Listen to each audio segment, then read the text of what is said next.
Here's something that surprises most people. A doctor making $200,000 a year and a teacher making $50,000 a year can end up in the exact same financial spot. No savings, no investments, and a paycheck that disappears 3 days after it lands. Income is not the reason the middle class stays the middle class. The real reason is what happens to money the moment it arrives, and almost nobody is taught to notice it. Quick note before we go further. This is educational content, not financial advice. It's meant to help you think about your own numbers, not to tell you what to do with them. Let's start with the basic trap, because it's simple and it's everywhere. When someone's income goes up, their spending usually goes up right alongside it, almost automatically. A raise from $60,000 to $75,000 a year doesn't feel like an extra $15,000 of freedom. It feels like permission. A slightly nicer car, a slightly bigger apartment, dinners out that used to be occasional and are now just normal. Economists call this lifestyle inflation, and it's not a character flaw. It's a completely predictable response to more cash showing up in your account. The problem is that if your spending rises exactly as fast as your income, your gap between the two never grows. And that gap, not your income, is the entire engine of wealth building. Here's a worked example to make that concrete. Imagine two people, both starting at $50,000 a year, both getting the same raises over 10 years until they're making $85,000. Person one lets their spending climb right alongside their income the whole way. New car every few years, upgraded apartment, the works. At the end of 10 years, they have almost nothing saved because there was never a gap between what came in and what went out. Person two takes a different approach. Every time they get a raise, they bank half of it and let their lifestyle grow more slowly than their paycheck. By year 10, even with fairly ordinary investment returns, that steadily growing gap has turned into well over $100,000 sitting in retirement and investment accounts. Same career, same raises, same starting point. The only difference is what happened to the extra money the moment it showed up. There's also a social piece to lifestyle inflation that doesn't get talked about enough. Researchers who study spending behavior call it the reference group effect, and the basic idea is that people don't judge their spending against some absolute standard. They judge it against the people around them. If your coworkers are driving nicer cars and your neighbors just redid their kitchen, your own perfectly reasonable car and kitchen suddenly feel inadequate, even though nothing about your actual life changed. That comparison is almost entirely invisible while it's happening. Nobody sits down and consciously decides to keep up with a neighbor. It shows up instead as a string of small, individually defensible upgrades that quietly add up to a much bigger number than any one of them look like alone. Now let's talk about where a lot of middle-class money actually goes, because this is the part that rarely gets said out loud.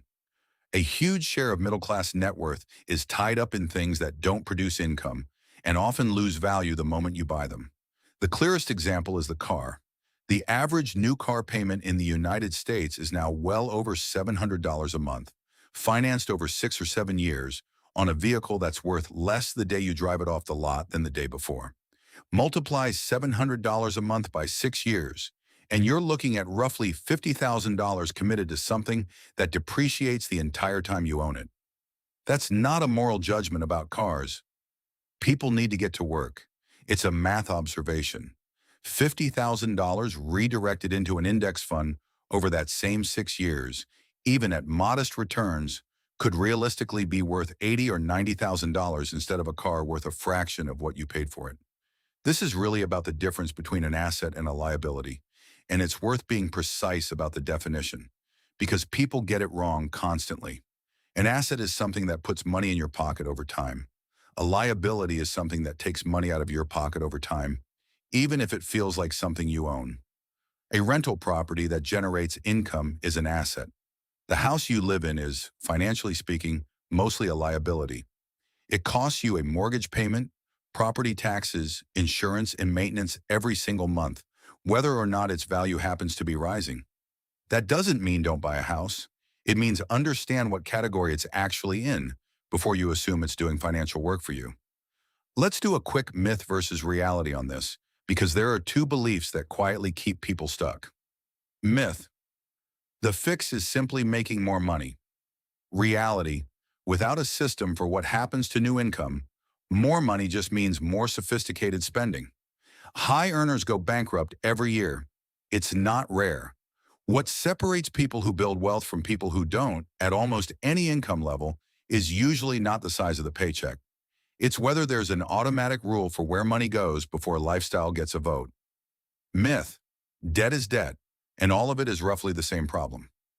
Reality: there's a meaningful difference between debt used to buy an appreciating, income-producing asset, like a reasonably priced mortgage or a loan for equipment that grows a business, and debt used to fund a lifestyle that would otherwise be unaffordable, like financing vacations, everyday spending on a credit card carried month to month, or stretching a car loan to 7 years just to shrink the monthly number.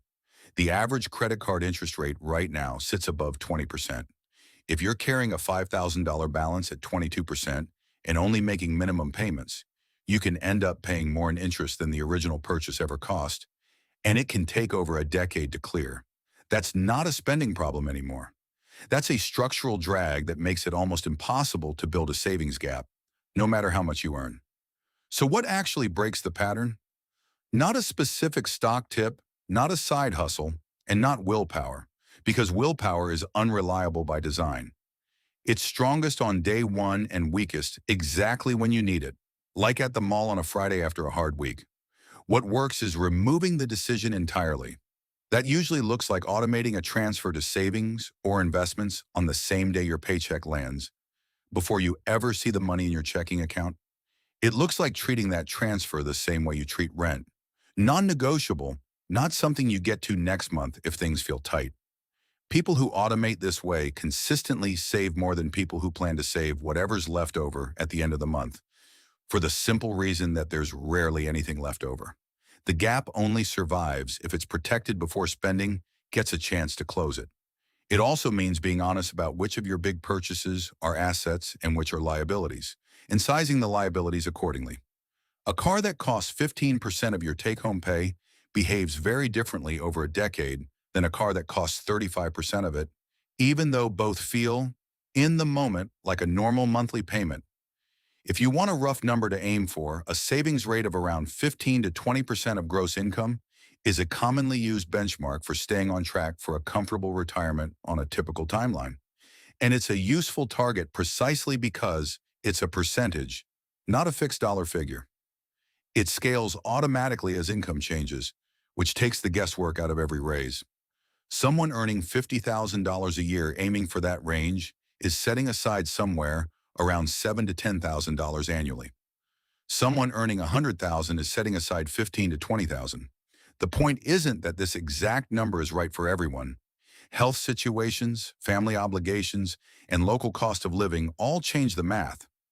The point is, having any consistent percentage at all, decided in advance, beats deciding fresh every month with no rule to fall back on. Let's bring this together. The middle class doesn't stay the middle class because of bad luck or low pay. It's usually the combination of three things: spending that rises automatically with income, closing the gap that would otherwise turn into savings, money concentrated in depreciating assets like cars instead of appreciating ones, and debt used to fund lifestyle rather than to buy things that pay you back. None of those three require a low income to happen. All three can be quietly present at a six-figure salary just as easily as at $40,000 a year. And all three are fixable with structure rather than more income. An automatic transfer, a clearer read on what counts as an asset, and a plan for paying down high-interest debt before it compounds against you. If breaking down the numbers like this is useful, subscribe, because next week we're covering something that connects directly to this: the emergency fund, and specifically why most people either have the wrong amount in it or have it sitting in the wrong place entirely. It's the piece that determines whether an unexpected expense derails the whole system we just talked about or barely makes a dent. This video is for general education only and is not financial advice.